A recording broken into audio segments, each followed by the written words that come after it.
ભરૂચમાં માત્ર 9 થી 10 વર્ષની બાળકી સાથે બળાત્કાર થાય છે। અત્યારે એ બાળકી મોત સામે લડી રહી છે।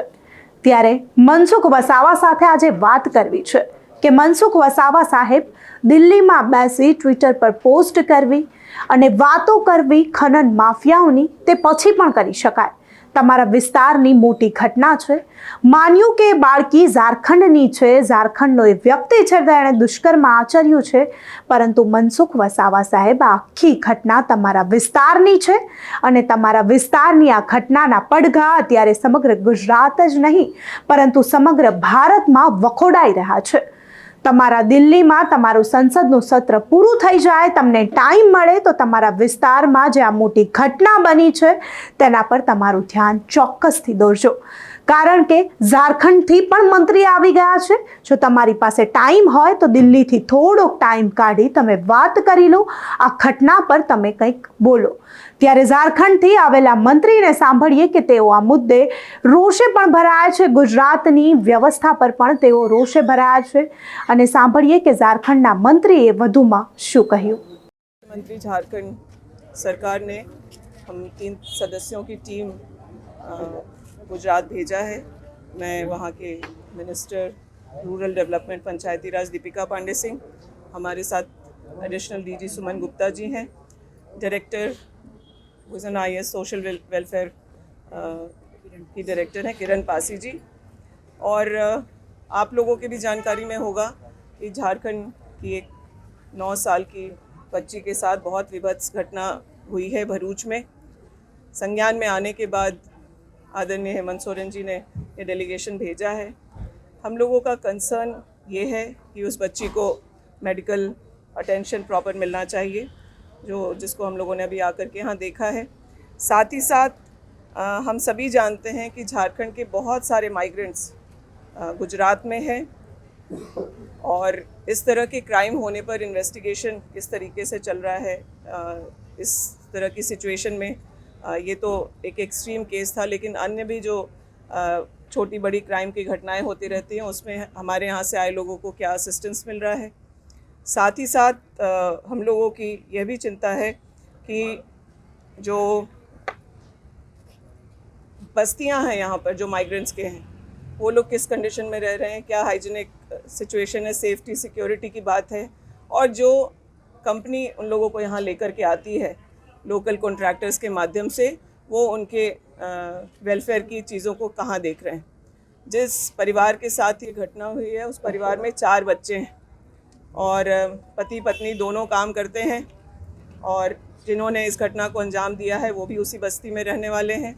इनके 4 बच्चे हैं, उन 4 बच्चों को अगर यहाँ पर क्रैश जैसी सुविधा होती तो माँ को उस बच्चे को अकेले छोड़ के नहीं जाना पड़ता और इन चीज़ों से इस तरह की घटना से बचा जा सकता था। माननीय मुख्यमंत्री जी ने अपनी चिंता व्यक्त करते हुए यहाँ उस बच्ची के सहयोग के लिए, उसके बेहतर इलाज के लिए 4 लाख का चेक और 50,000 उसको इमीडिएट मेडिकल अटेंशन के लिए अगर कुछ चाहिए तो उसके लिए झारखंड सरकार की तरफ से सहयोग हुआ है। और साथ ही साथ हम लोगों ने यहाँ के प्रशासनिक पदाधिकारियों को, हॉस्पिटल के मैनेजमेंट को यह भी बताया है कि अगर हायर सेंटर पे जाने की ज़रूरत है, अगर गुजरात से बाहर कहीं इन्हें और बेहतर ट्रीटमेंट से इनके हेल्थ के कंडीशन को इम्प्रूव किया जा सकता है तो एयरलिफ्ट करना पड़े, बेहतर सेंटर पे ले जाना पड़े, तो उसको भी झारखंड गुजरात गवर्नमेंट हम लोग से साझा करे, ये हम लोगों ने बात रखी है। तो इन सब कंसर्न के साथ हम लोग यहाँ पहुँचे थे और ये इस तरह की घटना कभी कहीं ना हो, हम लोगों का ये कंसर्न है। और स्टेट की बाउंड्रीज़ को पार करके इस घटना पर ह्यूमैनिटी के साथ जो कल्प्रिट है उसको सख्त से सख्त सज़ा हो, इन्वेस्टिगेशन उस लाइन पर चले ताकि इस तरह के क्राइम में लोगों को सज़ा ज़रूर हो। ये हम लोगों ने अपनी जो चिंता है वो यहाँ के पदाधिकारियों को बताया है। हम लोगों ने अपॉइंटमेंट भी मांगा है यहाँ के मिनिस्टर से, जो विमेन एंड चाइल्ड डिपार्टमेंट की जो माननीय मंत्री हैं, अभी तक हमें कोई कंफर्मेशन नहीं मिला है। हम लोग कुछ देर और भी इंतज़ार करेंगे और प्रयास करेंगे कि जो हम लोगों की चिंता है कि माइग्रेंट्स काफ़ी संख्या में यहाँ पर हैं, और कोविड के समय भी हम लोगों ने देखा कि अगर झारखंड गवर्नमेंट के प्रयास नहीं होते, हवाई जहाज़ और रेल नहीं चलाए जाते, तो जो माइग्रेंट्स हमारे यहाँ से काम करके या काम करने यहाँ गुजरात आते हैं तो उनकी बहुत देखभाल नहीं हो रही थी। तो उसी कड़ी में हम लोग आगे इस तरह के क्राइम सिचुएशंस में सरकार सेंसिटिवली काम करे, सक्रियता से काम करे और राज्य में पॉलिसीज़ ऐसे हों जिससे माइग्रेंट्स के भी का भी वेलफेयर और सेफ्टी सिक्योरिटी देखा जाए। बिल्कुल आपको बताया गया है, आपको मैंने खुद ही साझा किया कि वो उसी बस्ती का रहने वाला है, लेकिन वो बिना परिवार के रह रहा है, किस तरीके से रह रहा है। इस तरह की घटना उस तरह के बस्तियों में ना हो। क्राइम करने वाला किसी राज्य का, किसी जाति का, किसी धर्म का नहीं है। क्रिमिनल इज़ अ क्रिमिनल, और इस तरह की घटना किसी 9 साल की बच्ची के साथ ना हो। इसके लिए बहुत ज़रूरी है कि दोषी कोई भी हो उसे सख्त से सख्त सज़ा हो और वो एग्जाम्पल हो, ताकि इस तरह की घटना फिर से ना हो। गुजरात की मेडिकल ट्रीटमेंट जो मिल रही है यहाँ बच्ची को गुजरात में, अच्छी नहीं मिल रही, क्या आपको ऐसा लग रहा है? जिस तरह की घटना हुई है वो बहुत क्रिटिकल है। अगर आप डॉक्टर्स से पूछेंगे या पुलिस से बात करेंगे तो आपको पता चलेगा कि इस लड़की की हालत बहुत गंभीर है। तो ये झारखंड सरकार अपना दायित्व समझते हुए कि अगर किसी हायर सेंटर में अगर बच्ची को कहीं राज्य से बाहर ले जाकर के और बेहतर इलाज की ज़रूरत है तो वो हम कराने को तैयार हैं। यहाँ सबसे अच्छी मेडिकल सुविधा है मैम। डॉक्टर्स हम लोगों ने उन्हें बताया है, वो कह रहे हैं कि वो चीज़ों को संभाल लेंगे और किसी एक सर्जरी की तैयारी हो रही है जिस पे वो गार्जियन से बात कर रहे हैं। फिर आगे फर्दर क्या डेवलपमेंट है वो साझा करेंगे। मैम, आपका गुजरात की कानून और व्यवस्था की स्थिति के बारे में आपकी क्या राय है? देखिए, आज हम लोग जिस परिस्थिति में आए हैं, आप लोग जानते हैं, किसी छोटी बच्ची के साथ, किसी नाबालिग के साथ, 9 साल की बच्ची के साथ इस तरह की घटना हो रही है, तो ये चिंता का विषय तो है। और ये गुजरात हो, कोई अन्य राज्य हो, मुझे लगता है कि इस पर राजनीति से ऊपर उठ करके हम लोगों को, सब लोगों को काम करना चाहिए। अच्छा, इस तरह की घटना में झारखंड सरकार आगे क्यों आ रही है? जो आरोपी है वो झारखंड का है, इसीलिए झारखंड का आरोपी से ज़्यादा इस बात के लिए कंसर्न है कि झारखंड से कई माइग्रेंट्स सिर्फ गुजरात में ही नहीं अन्य प्रदेशों में भी हैं। उनकी सेफ्टी के बारे में, उनकी सुरक्षा के बारे में, उनके लिविंग कंडीशन के बारे में अन्य राज्यों में आज गुजरात में आकर के झारखंड के मजदूर काम कर रहे हैं। यहाँ से अगर वापस चले जाएंगे तो गुजरात का जो इंडस्ट्रियल बेल्ट है वो ठप हो जाएगा। लेकिन जब इतना काम वो यहाँ कर रहे हैं, वो अपना मैन पावर झारखंड से यहाँ लेके आ रहे हैं, तो उनके वेलफेयर का भी काम गुजरात की सरकार को करना पड़ेगा। उन्हें जिम्मेदारी उठानी चाहिए।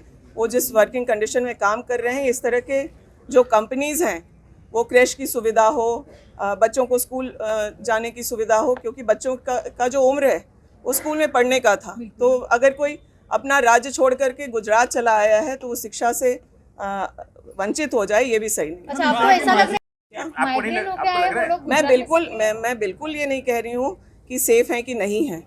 माइग्रेंट्स यहाँ आए हैं, उनके साथ घटना हो रही है, और ये घटना अगर गुजरात में हो रही है तो गुजरात की सरकार को इसको संभालना चाहिए। कांग्रेस के पास में सत्ता है, विपक्ष में नेता में बैठे हुए राहुल गांधी जी भी। क्या लगता है ऐसे मुद्दों को अन्य राज्य में अगर ऐसी घटनाएं घट रही है तो इन मुद्दों को लेकर संसद में भी आवाज उठनी चाहिए या नहीं उठनी? हम लोगों ने अपने राज्य की तरफ से इन बातों को उठाया है, और आगे अगर इस पर गंभीरता से कार्रवाई नहीं होगी तो गुजरात में भी आवाज़ उठेगी और झारखंड में भी आवाज़ उठेगी और दिल्ली में भी आवाज़ उठेगी।